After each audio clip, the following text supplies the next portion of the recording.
Welcome back everyone to another Spruce Stomper adventure. Back on the tools, little carpentry, and we're treating ourselves to a little rustic restoration.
Set of stairs down into the hayloft, but oh.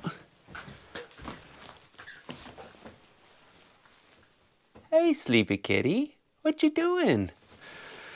A pretty interesting building, actually. A bit of a mix of old and new, so logs. The main structure walls and rafters here. This is above where we just were standing. Sorry about that light there. It's all logs. So you got logs spanning the whole length, cross beam, and then traditional construction mixed in.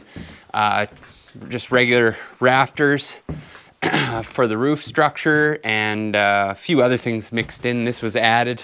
It's just an independent insulated room within the building. And lots more to come on this project. It's getting a bit of a retrofit, but for today, we're gonna focus on closing this floor so it's utilized as storage space. We got a window to go in up there, a few other odds and sods, and we'll see where we get to before, you know, a guy runs out of daylight or energy, or we'll see what comes first.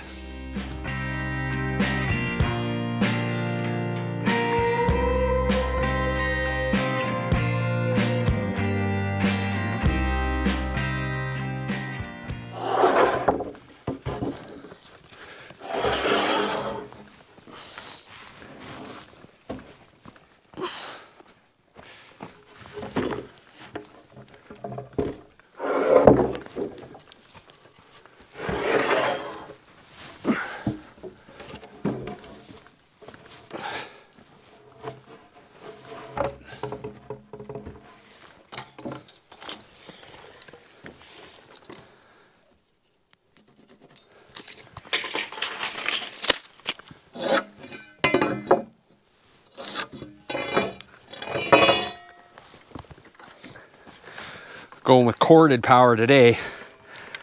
My 8 1/4 inch Makita. Tough cutting this full dimension lumber.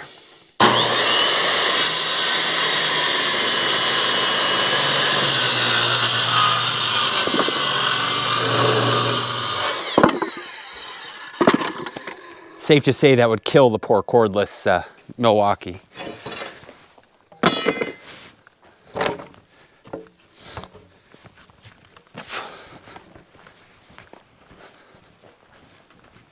So this is kind of semi full dimension lumber. I'm not actually sure what they cut it for. It's, these are what you'd call 2x12, but they're 11.5. Some of them are 11 1/4 by 1 3/4, 1 7/8. It's almost, I'm not too sure what this pile was for, but we got a good deal on it because you can see it's already gray and had been sitting out in the weather. So not suitable for whatever their other clientele wanted, but as far as matching the kind of rustic look of the barn here, it's perfect. These are stickers. If you're not familiar with drying lumber, these are just little boards they put in between each row to promote airflow and keep it dry, let the lumber dry out.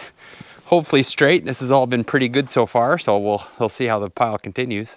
This rough cut lumber is very satisfying, largely in part to its solid, just that solid feel. I lost the square, but this is gonna sound terrible. It's very pokey. Oh man. Pokey, get out of here.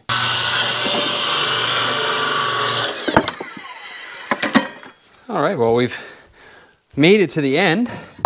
Little bit of gappage around this supporting beam here, and I think we'll make a version of rustic barn baseboard to cover the gap, because there's nothing more frustrating than dropping something on the floor and then watching it go down a tiny crack to the level below. So we don't want to cause anyone that frustration.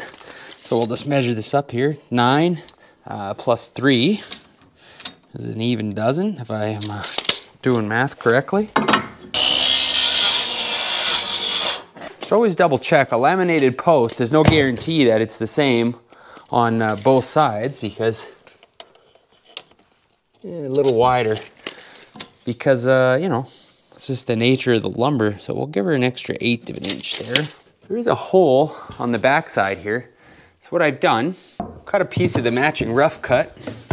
We'll double check that it fits. And indeed it does. We're going to attach it to the bottom of the trim like this, hopefully without splitting it all to whatnot.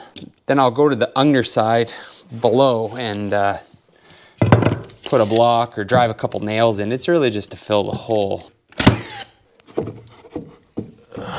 A couple of blocks. So next on the docket here is hanging up. There's a couple of shelves here. They're quite heavy. We got 2 shelves each. I want them a foot off the floor, then the shelf, and then space in between for another shelf, something that seems logical in space. So I think they're just wide enough. 3 footers. If we go like this, wonderful.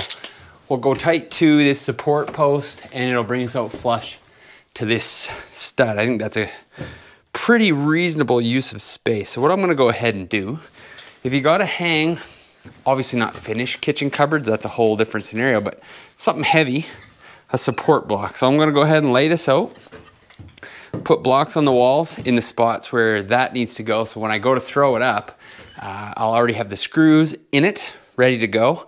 And this will take all the weight, so we're not standing there doing the old bench press scenario, because well, the day is long and we have a lot more things to lift.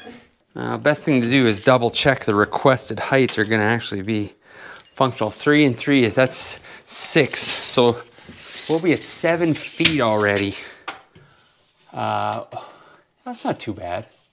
That last shelf will be up pretty high, but it's doable, it's doable. So let's mark. Now we're gonna be in a scenario here where we can't really trust anything to be level. So we're just gonna mark our 12 inches. That'll be our start point. And we'll use our level here to actually get our level. Because if you go off the floor, and this goes for even a new construction home, you want a multiple reference points. Oh, if you could hold the level straight, that'd be great. You guys recognize that? It's a hammer and it's used for driving nails. Isn't it funny that we forget things like that? You get so spoiled with cordless tools, cordless nailer, that sometimes the hammer can go a whole day and all it's being used for is to weigh down the pouch. Okay, here's what we got. This is a pet peeve of mine. Hanging stuff on the wall, cabinets in particular, cabinets and shelves. These are GRK low profile cabinet screws specifically. The main difference between this and a regular construction screw, or it doesn't matter, green, yellow, silver, you pick any kind of screw, those screws are not shear rated. These are shear rated. These are a structural screw rated for a tremendous amount of weight. That's what I'm... Those are heavy, man. See how polite that works with the block? That is wonderful. Now, we got that. We got tons of options to attach screws to. We're in the neighborhood. And we're in the neighborhood.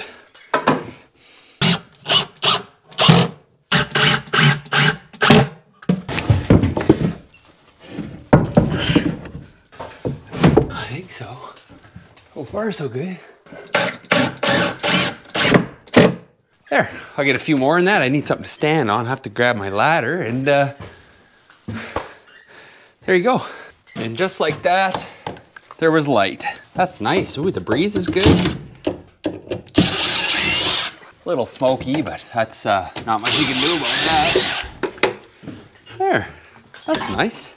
All right, so the plan here is I just have a piece of plexiglass that's been cut to the opening, and I'm just gonna cut some trims to go in, hopefully, all from the inside. I don't wanna get out on the roof.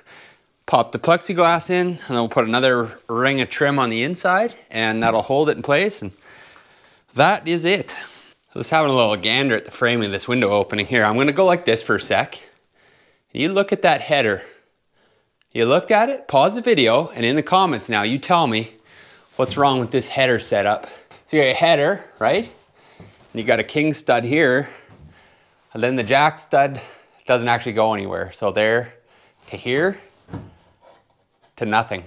So it's not actually doing anything. It's just chilling. There's typically, well, not typically, what you would have is this would be a jack stud that would go all the way up to underneath that. And on a span this size, you'd probably even have 2 jack studs. And then you'd have this on the bottom, a trimmer, or whatever you guys call it for whatever you're from. But you know what I'm saying?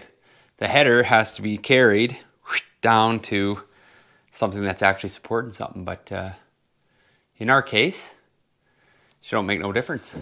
So we got the backer for the frame here. The plexiglass can go up this, and then I just cut this chamfer on a 45, just, you know, so it'll shed a bit of water. It's the barn window, we're not flashing it and taping it and the whole 29 degrees there. We're just getting it so it's functional. Now, take off the pretty blue cover, like so, careful. Of course, get a ton of sawdust on it, that's good.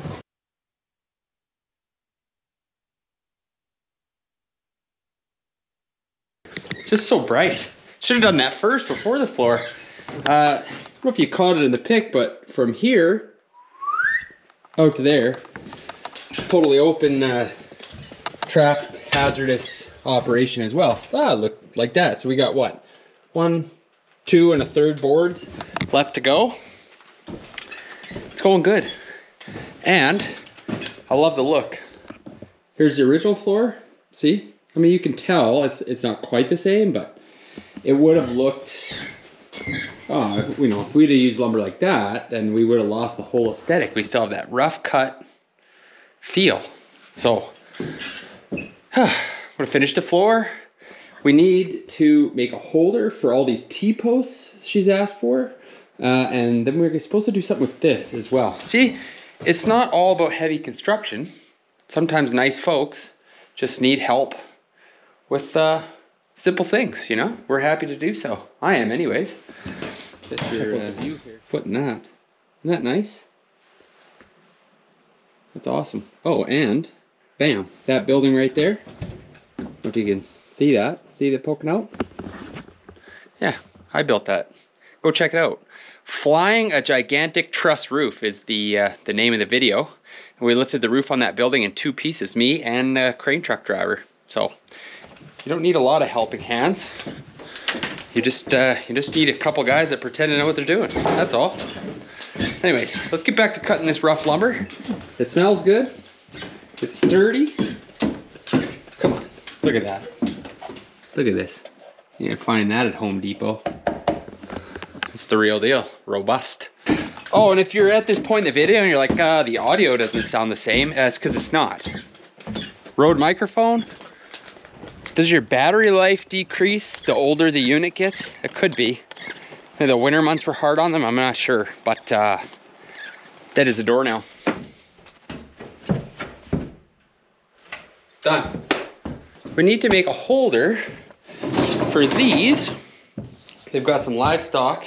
If you don't know what these are, that says a T-post, I think they call it. So it's got a foot deal there, spikes, and it's pretty self-explanatory. You put it in the ground, you step on it, and then you run your temporary wire through. Traditionally a electric fence for such and likes and whatnot. That's the extent of my farming knowledge on that subject, but they want to be able to store them like so. So what we're gonna do is we're just gonna put a couple of blocks across here, and then they can take all these T-posts and just shove them in the slots here. Pretty well. What do you think? Good idea? Any objections? No? You guys don't say much, so I guess that's what we're doing.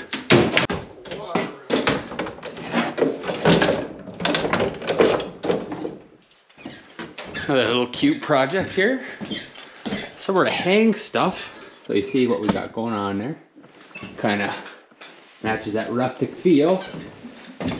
Recycled out of material that was already here. So these are the last two pieces. Get it set there. Get it set there. I put a set there. Nice. There's a pony out there.